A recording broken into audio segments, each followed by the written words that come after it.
Okay, well done today, John. You ran a solid race considering all your injury background and everything for the last year. Given your kind of experience of running, how did you find it today? I was very nervous before the race because I haven't run since the Great Limerick Run. About 4 months ago, it was my first race. I got a sacral stress fracture. I was training for the World Mountain Running Championships and I got injured a week before it, so I've been out ever since.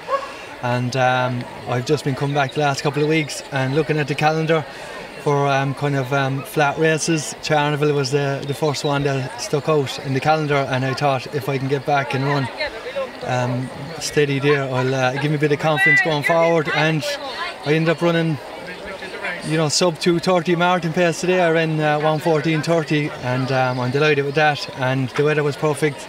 The field, as usual, it's full of top class runners, and that's a big attraction for me coming here. You're always going to have people around you pulling you along and people trying to catch you, so it'll spur you on. Like, that's the good thing about Charleville Half Marathon.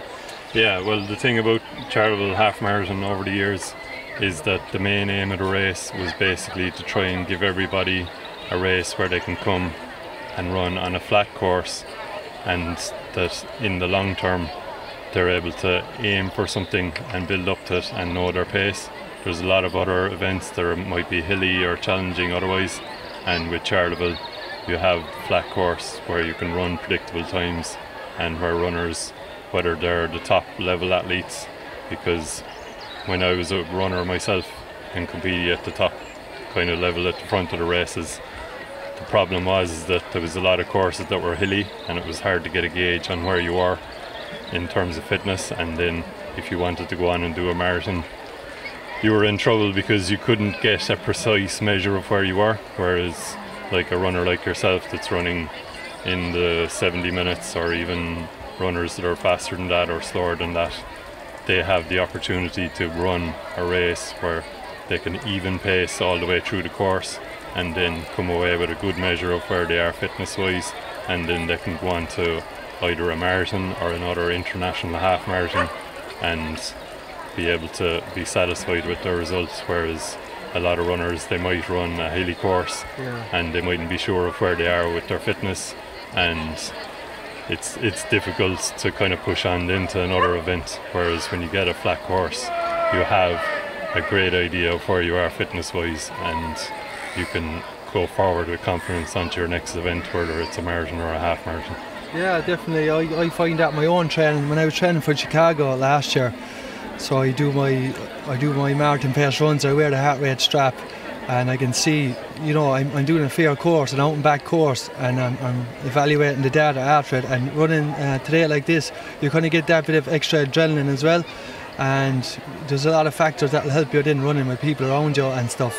And when you go back over the data after it, it can give you confidence knowing that your heart rate was nice and smooth. And that's why Charleville, I think, is a brilliant race to do before you do Dublin, or in my case, I have an entry for Chicago in 3 weeks, and whether I go or not, it's another story. But if I go over the data today and I'm looking at the trends throughout the race, it gives me a lot of confidence that what kind of pace I can hold.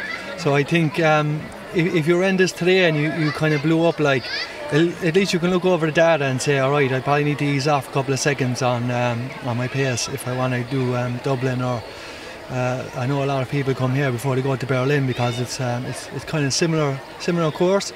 You have that little bit of a hill at the end then, and if you finish strong enough that, it'll give you confidence when you go to Berlin and do any sort of fast marathon. And you might even be able to reel a few people in as well. Funnily enough, you mentioned Berlin. I myself ran the Berlin Half, say back in 2009, and it was actually the Berlin Half Marathon that gave me the idea for this course.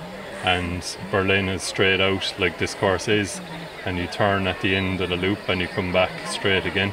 And when I thought of our course here, then I thought it was a perfect match. But you yourself, John, have an interesting background. You came from kind of being a runner who started off as a kind of recreation runner, and you built up. Could you maybe tell us a bit about that? Yeah, so I guess I was nearly 17 stone. I used to play soccer. I was a goalkeeper, and I got a few niggly injuries. My back was sore, and I couldn't play soccer anymore because I used to get injured doing the warm-up, and I just kind of I started running to lose weight then, and I lost nearly 6 stone. And last year I came here 2 years ago. I ran 70 for the half. Like, so I've been for nothing to running 2:26 in the marathon. And so, like, what would have been your first times when you were first competing? So actually, I ran sub 40 after 7 weeks. So I went from the couch to running sub 40. Right. And yeah, so you have natural ability. I think so. Yeah. The main thing I'm trying to get is, like, it's not just about the elites. It's about, you know, people who have gone from couch to 5k, done maybe a 10k, and they come into an event like this, and they want a flat course that they can manage. And like someone say, for example, now coming in at 2.5 hours, what would you say to those kind of people to kind of encourage them to come to Charleville, and maybe that it's a good course for them, or what would you say? Yeah, definitely. When I think back to myself, when I started training and pushing myself, anything with hills was really challenging. Like, and the reason why I ended up becoming kind of a hill runner was because I kept falling back when I was racing hills against other runners, and it was like, why am I not beating these guys? And they were just better.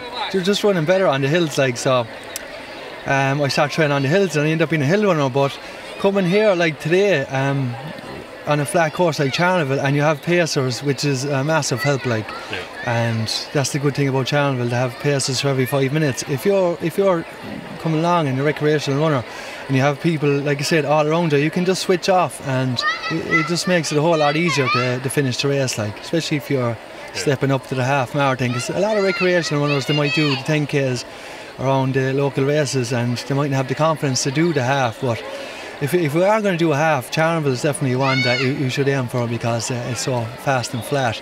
And when I say fast, I mean it's the effort to run today will be a lot less than what you'd have to use on a different half. You know, you can plan the race better. You can pace it better. You know, like, as a coach myself, when I'm coaching people all the way from couch to 5k to, you know, all the way up to half marathon and marathon, the problem is trying to get them to hold back and run a certain pace. So, for example, if they went to a Herlihy half marathon, it's hard to tell them to run 6-minute mile pace or 7-minute or even 8-minute mile pace, and when the course might be a severe hill at the start and then a downhill at the end. Whereas the idea about Charleville is that for every runner you can run a nice consistent pace across the whole course.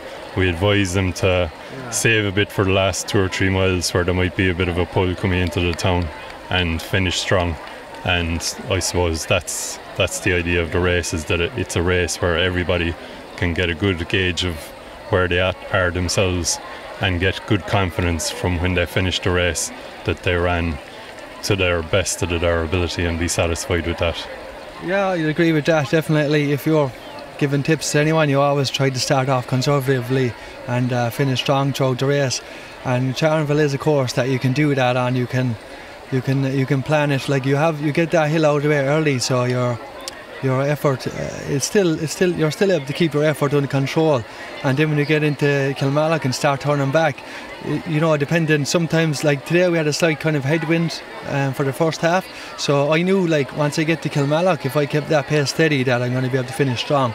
And there are things you can do in this half marathon, because even if you're given advice, if the wind is very, very strong, you can tell people, like, to ease off, and you could even go by heart rate. That's what I did the last time when I ran my PB here. So I went by heart rate, because I know what I was doing in training at the same pace. And then when I got to Kilmallock, I turned back and I started pushing on there, and I finished really strong. So. And how do you find the atmosphere overall when you have ran the race before? You know, just in general, the atmosphere around the course and people cheering on, or do you like the kind of course that's a bit quieter and you can slot into your own pace? No, I find from the last couple, when I went to Boston in spring and I went to London, I took the GoPro around me in London, and I was high-fiving everyone, and I was just having the crack, and I ended up running 2:27 in Boston, and I've never engaged with more people. I just found that it just took my concentration off the race. Right. And you know, I obviously I'm holding my pace, but instead of just looking at the watch all the time and thinking how you feel, I was looking around the course and taking stuff in, and it was just giving me that kind of mental block against the effort, like, and I end up running like 2:27. But like for your training efforts, do you like to kind of switch off and get into rhythm? Yeah, 100%. Yeah. How did you find it here today? No, it was good. Like, I think the thing about Charleville is you can switch off. It is quiet on the country roads when you come back in from Kilmallock, but there's always someone in front of you that you can use. Like, if you need to push the pace down, you can see your targets. Where some races where there's lots of turns, you mightn't see who's ahead of you. But in Charleville, like, because it's so straight and flat, you can see, and you can start to reel people in, you know. So I think it'll actually be a very good place to train as well, you know, because of the flat roads. I grew up myself here, running around the roads, and I kind of know the roads like the back of my hand. Down towards Atlaka, where the great Jim Hogan is from, the man who won European Marathon in 1956, I think it was, or 66, sorry. And then all around this area there's a lot of flat routes and flat courses, and I used to do all my training for the marathon and for the half marathons, and it was always good to do long training sessions where you could kind of get a gauge where you are, and then go on to try and run courses like the Berlin or you know, Milan. And so I've run a lot of courses in Europe like Lisbon, and you know, places where you know you can run a good consistent pace over the thing. And I said, why can't we get something like that here? And that's what was the inspiration around the race originally. And this year is our 13th year, and it's been a lot of hard work, but it's really great to see all the runners finishing and being very happy with their race, and you know, getting the satisfaction no matter what level they're at. They kind of have a good gauge and you know where their fitness is, and they can go away happy and with confidence into their next race. So hopefully, like, this race is giving me confidence now. I'm like, if someone say don't do Chicago, you're only back from injury, but I feel good now, you know, after running today. So I think I might do something.